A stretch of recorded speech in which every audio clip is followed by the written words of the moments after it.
ბათუმის შოთა რუსთაველის სახელმწიფო უნივერსიტეტსა და გერმანიის გამოყენებითი მეცნიერების ევროპულ უნივერსიტეტს შორის დღეს ურთიერთთანამშრომლობის მემორანდუმი გაფორმდა.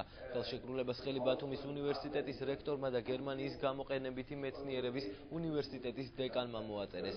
მემორანდუმი 6 პუნქტიანია და 3 წლის განმავლობაში განათლების, ტურიზმისა და მეცნიერების სფეროში თანამშრომლობას ითვალისწინებს. გარდა ამისა მოხდება სტუდენტების გაცვლით პროგრამებში ჩართვა. ამასთანავე მემორანდუმით გათვალისწინებულია ერთობლივი კვლევითი პროექტების ორგანიზება და უნივერსიტეტებს შორის ონლაინ ბიბლიოთეკის გამოყენება.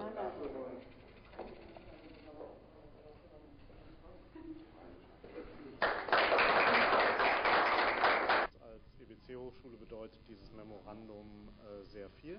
ჩვენთვის ძალიან მნიშვნელოვანია ბათუმის უნივერსიტეტთან თანამშრომლობა იმ მხრივ, რომ ჩვენ მოგვეცემა საშუალება გავუზიაროთ ერთმანეთს ჩვენი უნივერსიტეტების გამოცდილება. ვფიქრობ, რომ ამ მემორანდუმის ხელმოწერით დიდი ნაბიჯი გადაედგა ჩვენი სამომავლო ურთიერთთანამშრომლობისთვის.